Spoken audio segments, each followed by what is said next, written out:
ازيكم يا حلوين؟ تعالوا نعمل مع بعض قدرة قادر او كيك الكريم كراميل بكل سهولة. هنعملها بأسهل وألذ طريقة. يلا بقى بسرعة نشوف الطريقة. اول حاجة معايا 5 كوبايات من اللبن، تمام كده، بالاكواب المعيارية. هبتدي ان انا اضيف لهم 5 اكياس من الكريم كراميل، تمام كده. طبعا انا الكمية اللي انا عاملاها هعمل فيها يعني هعمل قالبين، قالب فانيليا وقالب شوكولاتة، تمام كده. بعد ما هفضي بقى كمية الكريم كراميل اللي في اللبن، هبتدي بقى ان انا اقلبه كويس جدا لحد ما يدوب، وارفعه على النار لحد ما يغلي. يعني هنطبق خطوات الكريم كراميل عادي اللي موجودة على العبوة، تمام كده. فهبتدي بعد ما دوبته بقى ارفعه على النار. في خلال بقى الوقت ده انا هجهز القوالب بتاعتي، وابتدي اضيف فيها الكراميل. الكراميل ده هو اللي موجود مع كيس البودر بتاع الكريم كراميل، تمام كده. معايا كيس كراميل بالشكل ده، هبتدي ان انا اوزعه في القوالب.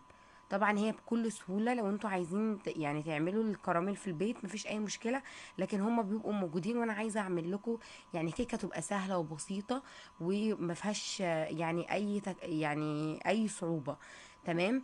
بعدها ابتدي بقى ان انا انزل بالراحه خالص بخليط الكريم كراميل بعد ما غلي. طبعا انا هحط في كل قالب بمقدار كوبايتين ونص. انا بالنظر بقى هبتدي ان انا اقسم الكميه لحد نص القالب، يعني هقف لحد نص مملى كده نص القالب، تمام كده. طبعا بحطه بالراحه، ما ينفعش ان احنا نصب الخليط على طول، لاني كده انا هبوظ طبقه الكراميل اللي في الاول، وانا عايزه احافظ عليها ان هي تبقى موجوده. فببتدي بنزل بالراحه زي ما انتم شايفين. بعد بقى ما بخلص الكميه كلها، هسيبه يهدى تماما لحد ما يبتدي يدخل في التماسك كده. في خلال الفتره دي بقى انا هبتدي اني انا اجهز الكيك. معايا كوبايتين من الدقيق، نص كوبايه من السكر، كوبايه الا ربع من الزيت، كوبايه الا ربع من اللبن، 3 بيضات، معلقه كبيره من البيكنج باودر، ومعايا رشه من الملح، ونص معلقه صغيره من الفانيليا، تمام كده، ومعلقه كبيره من الكاكاو. هبتدي بقى اقلب بقى الدقيق مع الملح مع البيكنج باودر. وهنا اجيب الخلاط، هضيف فيه 3 بيضات، وكوبايه الا ربع من اللبن والزيت، كوبايه الا ربع ونص كوبايه من السكر، تمام كده. وضفنا له طبعا الفانيليا. وهبتدي بقى اضرب المكونات كويس جدا، السوائل كويس جدا، لمده 5 دقايق. بعد ال5 دقايق الخليط هيكون معايا جاهز.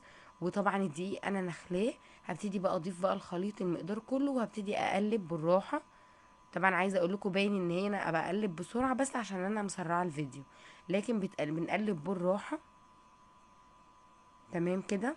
بعد ما الخليط خلاص معايا يكون جاهز وقلبته يعني قلبته بقى ممتاز بالشكل ده والقوام ده، هبتدي اخد نص المقدار احطه على الكريم كراميل. شايفين الكريم كراميل اللي كان متماسك ازاي؟ تمام. هبتدي بقى هنا اضيف معلقه كبيره من الكاكاو الخام، وابتدي بقى اقلبها كويس جدا، تمام كده. وبكده تكون جاهزه معايا، واتاكد ان انا قلبتها كويس جدا والكاكاو دايب. هبتدي بقى انزل بالنص التاني على الكيكه التانية. في خلال الفتره دي انا طبعا مسخنه الفرن على درجه حراره 180، تمام كده. هنا بقى هجيب قالب مستطيل، القالب بتاعي المستطيل، هحط فيه القالبين اللي انا عاملاهم، تمام كده. وابتدي اضيف لحد نص القالب ميه مغليه، تمام كده. وكل ده الفرن سخن. وهنحط معلقه كبيره من الخل، وده للحفاظ على يعني الصينيه بتاعتنا من ان هي تسود او يحصل لها اي حاجه. وهتكون معايا بتلمع وتحفه بمعلقه الخل اللي احنا حطيناها دي، هنحافظ عليها. هبتدي بقى اخد الصينيه دي بقى بالراحه، تمام كده. وابتدي ادخلها الفرن. دخلتها الفرن تقريبا خدت معايا نص ساعة ل35 دقيقة كده، لحد ما الكيك معايا ابتدى استوى. خرجتها على طول، يعني بختبر الكيك كده بالستيكس. اول ما لقيت الستيكس طالع كده نظيف والكيك معايا مستوي، رحت طلعته بقى على طول، خلاص. وهسيبه يهدى تماما، تمام. هنسيبها تهدى، وبعدين هدخلها التلاجة لتاني يوم، او على الاقل 4 ساعات تدخل التلاجة لو انتي مستعجله عليها. انا عن نفسي دخلتها لتاني يوم، وبعدين تاني يوم زي ما انتم شايفين اتقلبت معايا بكل سهوله. يعني عايزه اقول لكم ان انا حتى ما عرضتهاش على النار كده، لان طبعا الجو حر، عشان مثلا ان هي تتقلب معايا بكل سهوله. لا، اتقلبت معايا بمنتهى السلاسه، وطلعت معايا بالجمال ده. عايزه بقى اقول لكم ان انا اول مره اجرب كيكه الكريم كراميل بكيك الفانيليا، بس بصراحه فاجئني بطعمه وجماله. حلو قوي قوي قوي، جربوا الطريقه دي. جميله جدا، هتنبسطوا بيها. وطريقتها سهله، وكيك صيفي كده ويرطب على القلب كده وهو ساقع. لا بصراحه كيك في منتهى الجمال، جميل جدا. شايفين الجمال؟ تعالوا بقى نقطع الشوكولاته برضو، يعني قطعه حكايه. ما شاء الله الكيك هش وطري. وطبعا ناخد بقى من صوص بقى الكراميل كده على الكيك. بصراحة جميل جدا.